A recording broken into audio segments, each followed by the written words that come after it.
오늘 함께 은혜 받을 말씀은 창세기 35장 1절부터 7절까지 보도록 하겠습니다. 화면 함께 봐주시고 또 성경 함께 봐주시면 감사하겠습니다. 35장 1절부터 7절 보겠습니다. 하나님이 야곱에게 이르시되 일어나 베델로 올라가서 거기 거주하며 내가 내 형 에서의 낯을 피하여 도망하던 때에 내게 나타나던 하나님께 거기서 제단을 쌓으라 하신지라. 야곱이 이에 자기 집안 사람과 자기와 함께한 모든 자에게 이르시되 너희 중에 있는 이방 신들을 버리고 자신을 정결하게 하고 너희들의 의복을 바꾸어 입으라. 우리가 일어나 베델로 올라가자. 내 환난 날에 내게 응답하시며 내가 가는 길에선 나와 함께하신 하나님께 내가 거기서 제단을 쌓으려 하노라 하며 그들이 자기 손에 있는 모든 이방 신들과 자기의 귀에 있는 귀고리들을 야곱에게 주는지라.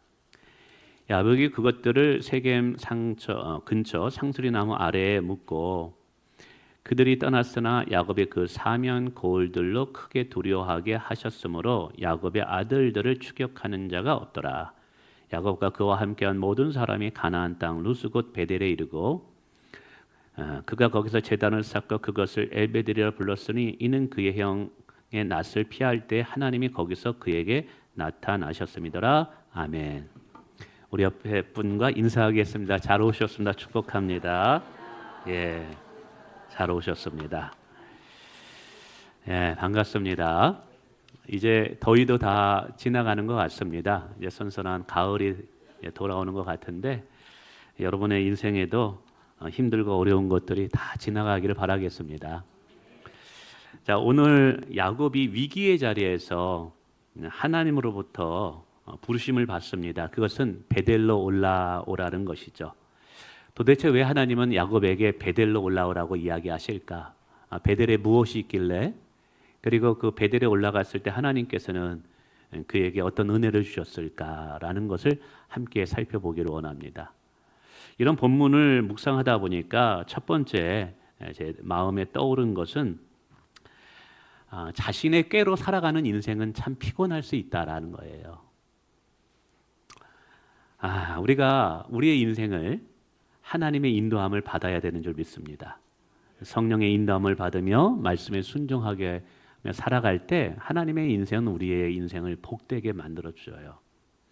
근데 야곱의 인생은 야곱이란 뜻이 속이는 자입니다. 이 무슨 말이냐면 자신의 꾀로 살아가는 전반기의 인생을 말하는 거예요. 야곱의 이 전반기 인생을 가만히 살펴보면 자신의 지혜와 자신의 꾀로 살아가는데 문제는 연속이에요. 삶은 참 고단해요.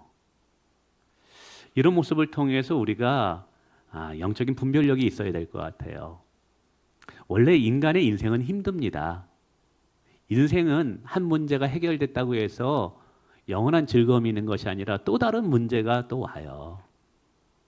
그래서 하나님께서 도와주셔야 되는 줄 믿습니다. 그러나 분명한 것은 하나님을 의지하지 않고 자기의 꾀로 살려고 하는 인생은 반드시 문제의 연속이고 피곤함의 연속이다라는 것을 기억해 주셨으면 좋겠어요. 원래 야곱이 자신의 꾀로 형님 에서의 장자권을 빼앗습니다. 그것 때문에 그는 집에서 도망치는 신세가 될 수밖에 없었죠. 그래서 머나먼 닷다나아람이라는 한 1000km 떨어진 그곳에서 삶을 살 수밖에 없었어요. 집을 이제 떠나서 가는 중에 베델에서 하나님을 만나죠. 이게 창세기 28장입니다. 그때 하나님께서는 야곱에게 축복하셔요. 내가 어디를 가든지 함께 할 것이다. 그리고 반드시 너를 돌아오게 하겠다. 자기의 꾀로 살려는 인생에 하나님은 그래도 그를 축복하셔서 그에게 위로를 주시는 모습이 있어요. 이제 삼촌 집에 도착했습니다. 거기서도 자신의 지혜와 자신의 지략을 가지고 살려고 했지만 오히려 속이는 자였던 야곱이 속임을 당하게 돼요. 장인 어르신께 속임을 당해가지고 머슴 같은 20년을 보내게 됩니다. 그래서 그는 그 장인이 10번이나 자기를 속였다 그래요. 그러니까 얼마나 피곤했겠어요. 그런데도 또 하나님은 그런 야곱을 사랑하셔서 고향으로 돌아올 때 빈손으로 돌아오지 않게 하셨다는 사실이죠. 우리 하나님은 우리의 인생을 빈손을 남게 하지 않음을 믿으시길 바랍니다. 자, 이제 집으로 돌아올 때 그 장인어르신 라반 보르게 이제 돌아오거든요. 근데 늦게 고향으로 돌아가고 도망치듯이 야곱이 고향으로 갔다는 이야기를 듣고 그 자녀들을 인솔하여서 급히 낙타와 말을 타고 이렇게 야곱을 추격합니다. 그래서 속에는 야곱이 가지고 있는 모든 가축탈을 다 빼앗아 버리려고 했어요. 근데 꿈에 나타난 거예요.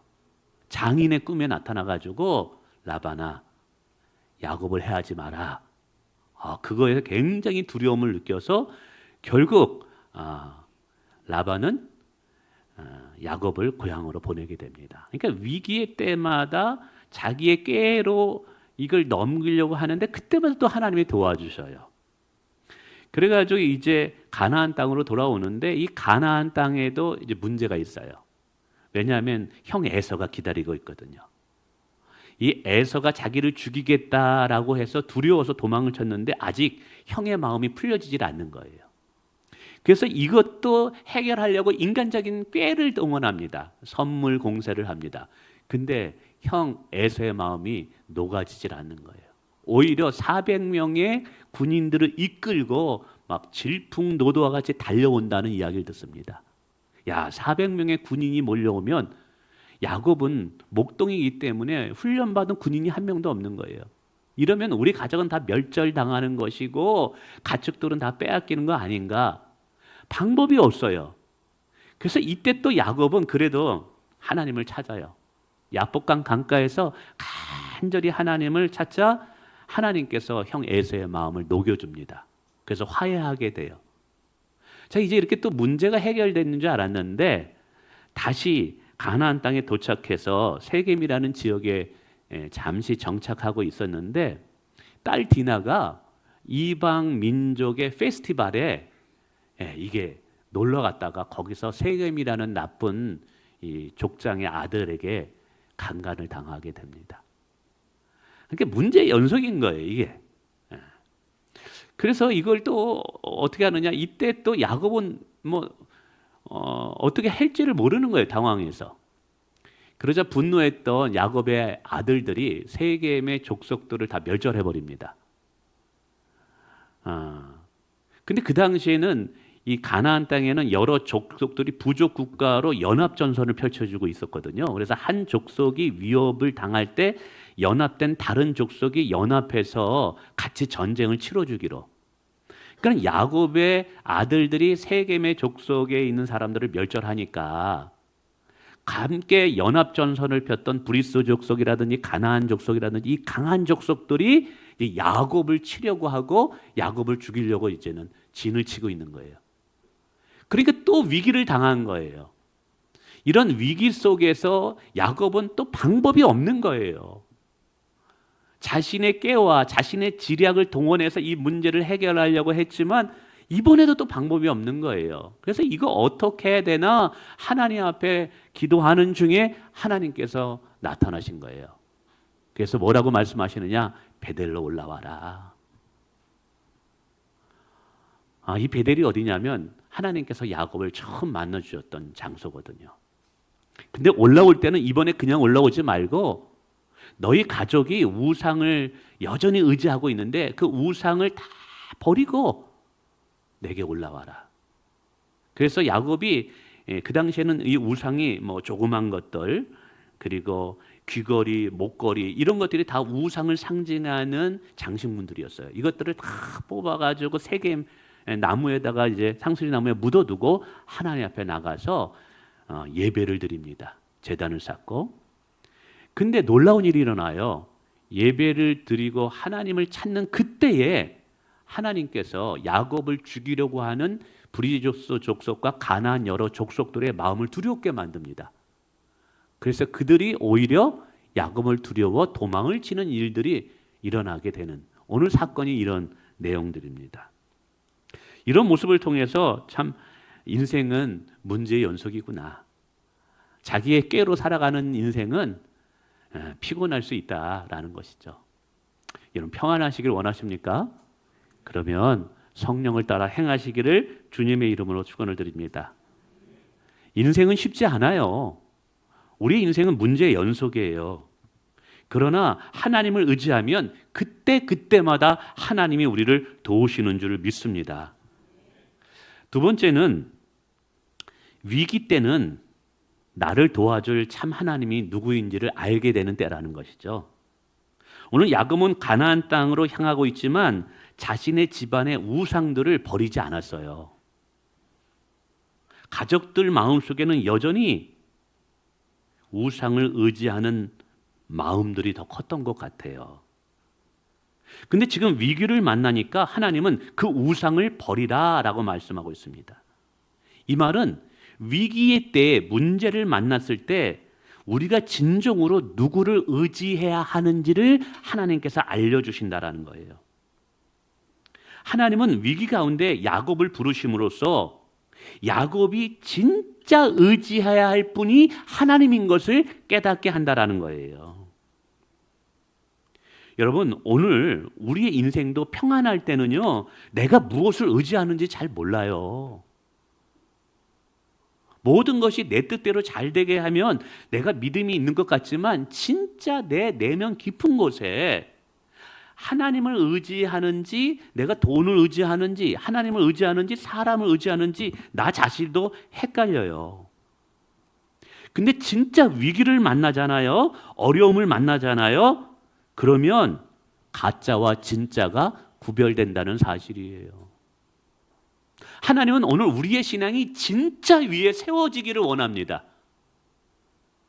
근데 그러기 위해서는 반드시 선행돼야 될 것이 있는데 가짜를 흔들어 놔야 돼요.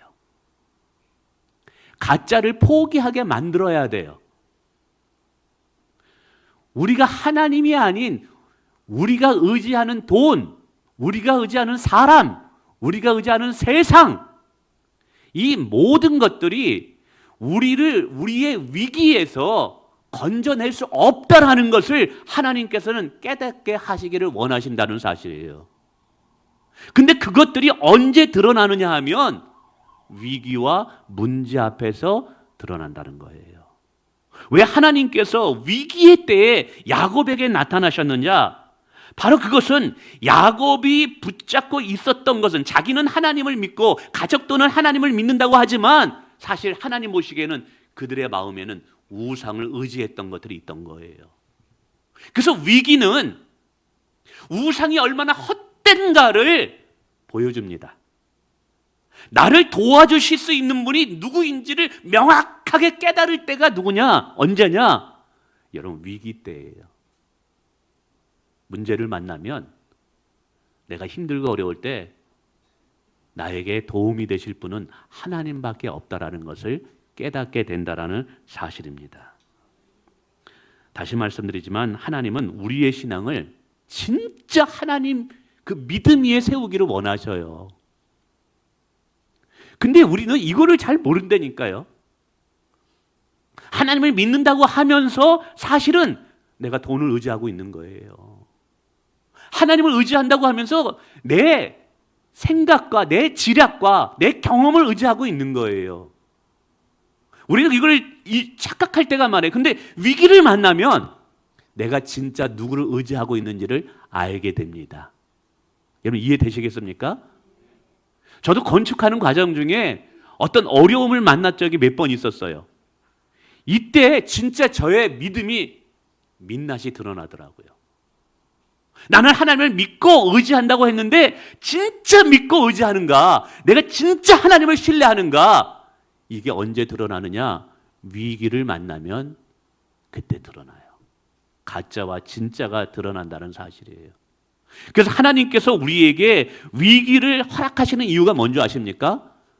우리 안에 우리를 도울 수 없는 우상을 다 제거하고 진짜 우리를 축복하시고 우리의 인생에 복을 주시는 하나님 위에 우리의 믿음이 세워지게 하기 위함이라는 거예요.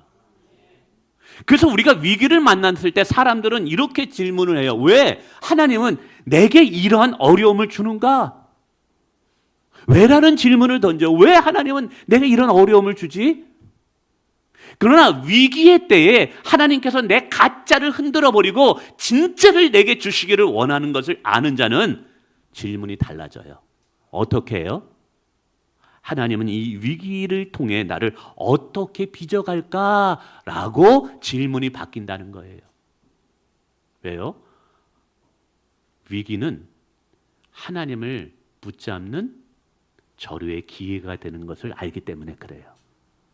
위기는 하나님께서 우리를 무너뜨리기 위함이 아니라, 문제는 우리를 절망시키기 위함이 아니라 우리를 진짜 믿음 위에 세우게 하기 위한 하나님의 전략적인 계획이라는 것을 알기 때문에 그래요.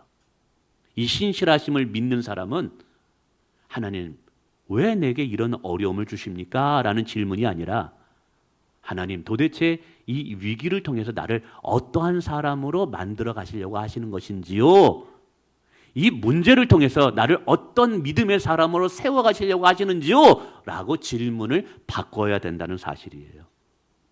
오늘 혹시 여러분의 위기는 무엇입니까? 당신이 진짜 의지할 대상이 무엇인지 그 위기 속에서 솔직히 대면하시기를 바라겠습니다. 그리고 깨닫기를 원합니다. 진짜 위기 속에서 깨닫기를 원합니다. 누가 나의 참 하나님이신지, 누가 나의 문제를 해결할 수 있는 분인지, 누가 내 인생의 복의 근원이 되는지, 그 위기의 시간이 진짜 여러분을 도와줄 하나님을 새롭게 만날 기회의 시간이 됨을 기억하시길 바라겠습니다. 세 번째, 문제의 연속에서 중요한 것은 그 문제에 어떻게 반응할 것인가가 중요하다는 거예요. 그 문제 앞에서 나는 어떻게 반응할 것이냐? 육적으로 반응할 것이냐? 육적으로 반응하는 사람은 남을 탓해요. 이 문제는 누구 때문이야? 내가 이렇게 된 것을 우리 부모님을 잘못 만나서 그래. 내가 인생이 이렇게 꼬인 것을 내 남편을 잘못 만나서 그래. 내가 이것 때문에 이래. 누군가를 탓해요. 또 누군가를 원망합니다. 또 어떻게 보면 어떤 사람은 포기하고 절망 속에 그냥 모든 것을 내려놓으려고 합니다. 여러분, 우리 인생의 문제는 죽을 날 그날까지 있어요. 한 문제가 해결됐다고 해서 다른 문제가 없어지느냐? 아니에요. 이 문제 해결하면 또 다른 문제 나옵니다. 우리 교회 지금 건축합니다. 건축이 하나님께서 아름답게 튼튼하게 쓸모있게 건축하게 하실 거예요. 그럼 건축이 됐다고 해서 우리 교회에 아무 문제가 앞으로 없을까요? 아니에요. 또 문제가 있을 거예요. 삶은 문제의 연속이라니까요. 야곱의 인생처럼. 그래서 중요한 것은 그 문제를 내가 어떻게 반응할 것이냐가 더 중요하다는 거예요. 육적인 방법으로, 세상적인 방법으로 이 문제를 접근할 것이냐, 아니면 믿음의 방법으로, 영적인 방법으로 이 문제에 접근할 것인가가 중요하다는 거예요. 오늘 우리가 세상 사람과 다른 점은 뭐예요? 문제를 접근하는 방식이 달라야 될 줄 믿습니다. 어떻게 해요? 믿음의 방법으로. 오늘 그것이 뭐냐면 베델로 올라오라는 거예요. 이 베델로 올라오라는 것은 야곱을 이스라엘로 바꾸고자 하는 하나님의 방법인 거예요. 야곱은 속이는 자였던 거예요. 지금까지는 자신의 꾀로 누군가를 속이면서 하나님의 축복을 받으려고 했던 인생이에요. 근데 이스라엘의 뜻은 뭐냐면 하나님께 붙잡힌 자다라는 뜻이 들어있어요.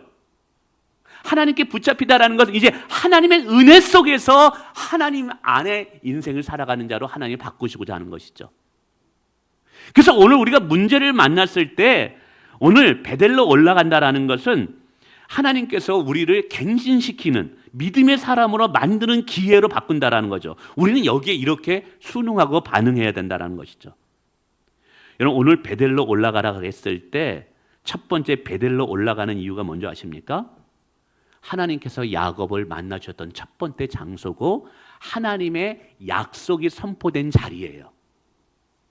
문제 앞에, 위기 앞에 내 마음이 흔들리지 않게 하기 위해서는 다시 하나님의 약속을 붙잡으라는 거예요. 할렐루야. 오늘 우리의 심령을, 우리를 새롭게 하는 것은 하나님의 말씀입니다. 그래서 말씀의 갱신을, 위기를 말씀의 갱신의 기회로 삼아야 돼요. 그러니까 하나님의 말씀을 우리가 읽을 때는, 평안할 때, 문제 없을 때는 내가 너와 함께 하니라, 두려워하지 말라, 이게 그냥 스쳐 지나가는 말씀으로 우리에게 들려질 수 있어요.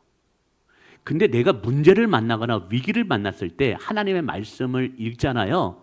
이 말씀이 내게 주시는 말씀으로 들려지게 됩니다. 성경이 살아있는 생명의 말씀으로 들려진다는 거죠. 그러므로 하나님께서 지금 야곱으로 올라오라는 첫 번째 의미는 뭐냐면 말씀을 갱신하라는 거예요. 그러니까 성경을 볼 때, 하나님의 말씀을 때 죽어있는 말씀, 사람의 말씀으로 듣지 말고 하나님의 말씀으로 들으라는 거예요. 그 말씀대로 하나님은 하신다라는 거예요. 말씀대로 믿으라는 거예요. 할렐루야. 우리에게 그런 영적 갱신이 필요해요.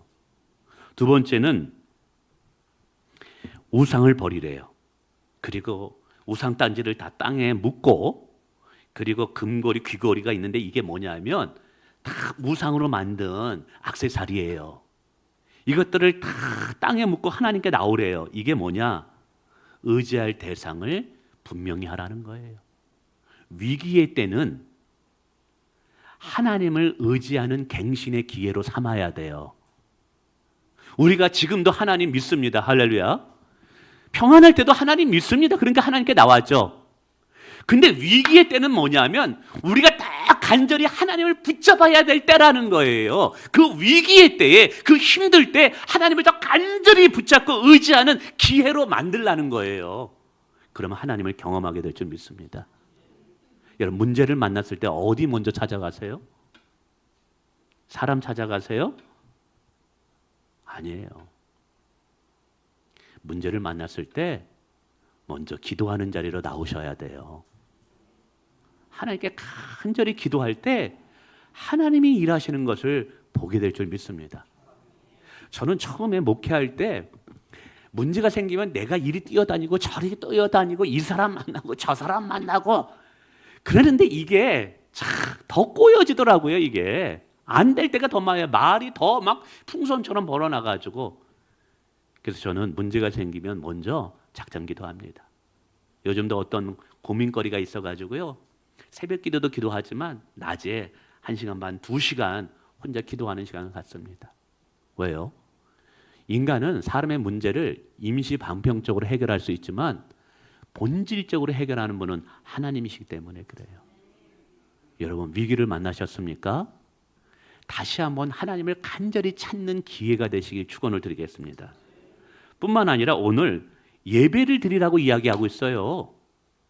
이게 뭐냐면 위기는 예배를 갱신하는 기회로 삼아야 되는 거예요.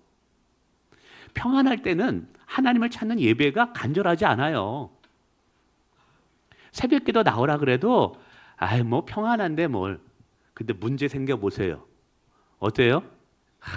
근데 그래서 가끔씩 그럴 때가 있어요. 안 보이던 분이 새벽기도 나오면 무슨 문제가 또 있나? 또 이렇게 되고 있어요. 근데 그거 잘하시는 거예요. 오늘 하나님께서는 우리의 예배가 생명력 있고 하나님을 간절히 찾는 그런 예배가 되기를 원한다는 거죠. 근데 그게 어떻게 위기를 통해서 하나님은 우리의 예배가 예배답게 만드신다는 사실이에요. 위기를 만나셨습니까? 여러분, 도망치지 마세요. 위기를 만나셨습니까? 교회 떠나려고 하지 마세요. 위기를 만나면, 어려움을 만나면 더 예배에 집중하십시오. 주일 예배만 드렸다면 이제 문제가 있다? 새벽 예배도 나오십시오. 금요 예배도 나오십시오. 세 번째는 요거는 가정을 갱신하는 기회로 삼으래요. 오늘 하나님께서 베들레헴 올라올 때 야곱만 초청하지 않아요. 온 가족들이 하나님께 나오라고 이야기하고 있는 거예요. 위기는 우리의 가족을 하나님 앞에 다시 서게 하는 갱신의 기회로 만들라는 거죠. 그래서 여러분, 가정 안에 문제가 만났잖아요. 가정 안에 어려움이 있고 반드시 하나님 앞에 도움을 받아야 할 부분이 있잖아요. 가정재단 쌓으세요. 가정예배 드리세요. 저는요, 제 인생에서 우리 가정에 어떤 문제가 일어났을 때마다 반드시 40일 작정, 100일 작정 가정 예배를 드렸어요. 놀라운 것은 저는 진짜 아무것도 없어요. 제가 가진 거 아무것도 없어요. 목사님 이렇게 호대는 멀쩡하고 아니에요. 이 목사는 돈을 많이 벌려고 하면 안 돼요. 돈을 많이 가지려고 하면 그때부터 부패한 목사가 되는 거예요. 목사는 자꾸만 비워야 되는 거예요. 예전에 어느 분이 오셨다가 잠깐 있다 가신 분이 있는데 어디 사업에 투자를 자기가 하는데 목사님 이름으로 하고 싶대요. 그러면 이자가 나오는데 그럼 목사님이 개인으로 들어가서 이자가 얼마나 그거 가지고 마음껏 선교하라 그래요. 제가 그랬어요. 집사님 저는 돈하고 좀 멀어지려고 합니다. 제가 안 합니다. 나중에 보니까 그게 약간 사기성이 좀 있더라고요. 예. 어떤 목사님은 주식하는 분이 있지 않나, 코인 하는 분이 있지 않나, 많습니다. 그래서 가정에 저 없어요. 여기 이영애 사모님 우리 장인호 목사님 계시지만, 근데 참 가정에 자녀들이 어떤 소원이 있고 할 때마다 내가 도와줄 수 없잖아요. 내가 후원해 줄 수도 없고 내가 서포트 해줄 수 없잖아요. 그때마다 방법은 하나예요. 가정재단을 쌓는 거예요. 자녀들을 다 모아놓고 다 모든 자녀들을 하나님을 예배하는 자로 만드는 거예요. 그럴 때요 저희 가정에 엄청난 은혜와 축복을 부어주시고 자녀들의 인생의 길을 열어주시더라는 거예요. 성도 여러분, 위기는요 우리 자녀들이 모두 함께 하나님께 돌아가 은혜와 복을 받을 기회가 돼요. 오늘 하나님이 이걸 말씀하시는 거예요. 근데 마지막 하나 더 놀라운 것은 오늘 보면 야곱은 브리스 족속과 가나안 족속이 막 칼을 들고 쳐들어가지고 자신들을 죽이려고 해요. 근데 하나님은 이 위기 앞에 어떻게 해결해야 될지 매뉴얼을 가르치고 있지 않다는 거예요. 자, 적군이 쳐들어오니까 원인은 무엇이고 대처 방안은 무엇이고 그래서 너는 이렇게 전략을 짜고 이렇게 말씀하지 않으셔요. 오히려 어리석게도 베델로 올라와라, 하나님을 예배하라, 하나님과의 관계를 회복하는 걸 먼저 하라, 이렇게 하고 있다는 거예요. 지금 야곱은 죽게 생겼는데 자식들이 지금 몰살당할 상황인데 하나님의 대안과 하나님의 방법은 뭐냐면 너 나와 관계가 다시 회복되자, 너 영적으로 갱신되고 예배가 갱신되고 영적인 것이 회복되어서 나와 다시 친밀한 관계를 맺자, 이렇게 말씀하고 있는 거예요. 세상 사람들이 보기에는 이게 얼마나 어리석어 보여요.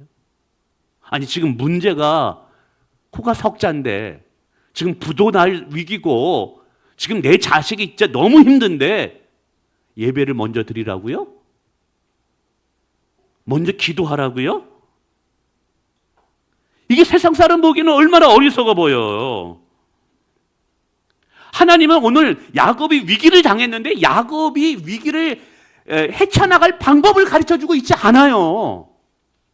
오늘 우리도 마찬가지예요. 우리 삶에 여러 가지 문제를 만났을 때 하나님께서 이 문제를 어떻게 해결해야 될 줄 아니? 매뉴얼 1번, 매뉴얼 2, 매뉴얼 3 이런 식으로 가르쳐주지 않아요.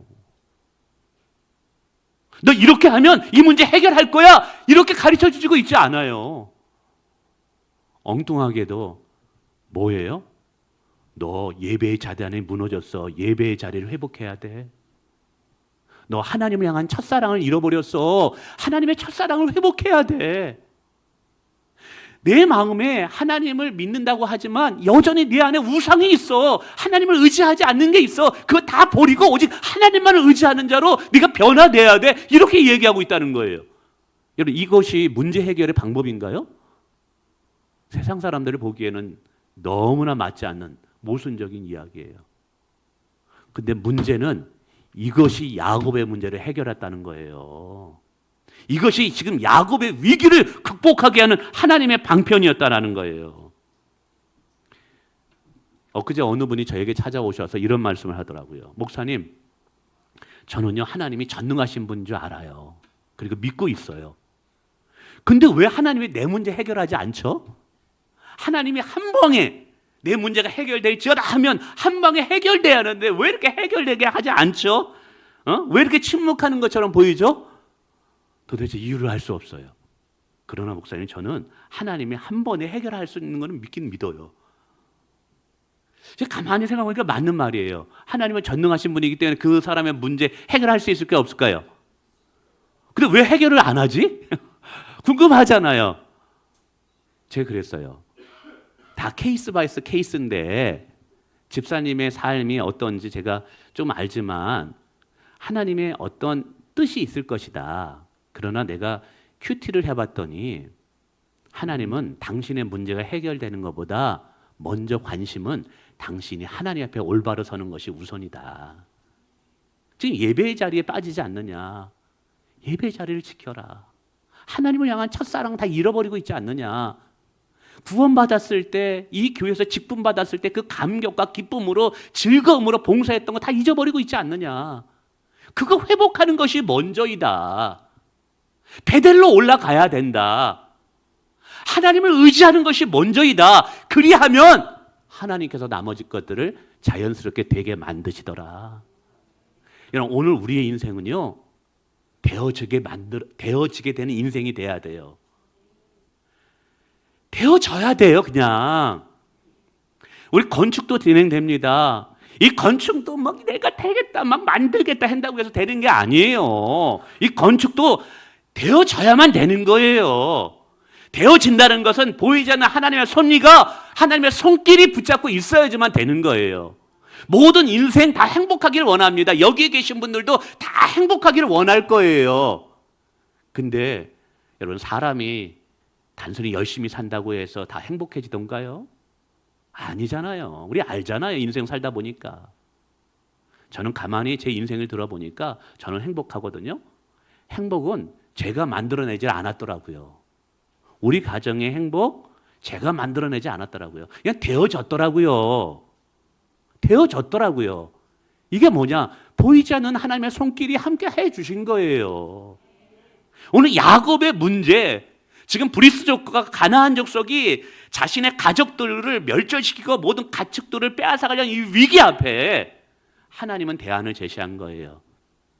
너의 문제 해결은 너에게 있는 것이 아니라 나에게 있다. 이 위기의 대안은 여호와 하나님이시다. 그러므로 사랑하는 성도 여러분, 오늘 우리가 문제 앞에 있을 때 하나님은 매뉴얼을 주지 않는다는 것을 기억하세요.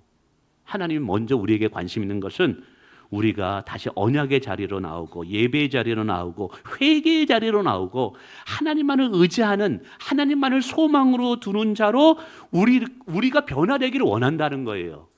그렇게 될 때 나머지의 문제, 위기들은 하나님께서 되어지게 만드신다는 거예요. 오늘 저와 여러분의 인생이 그렇게 되시기를 주님의 이름으로 축원을 드리겠습니다.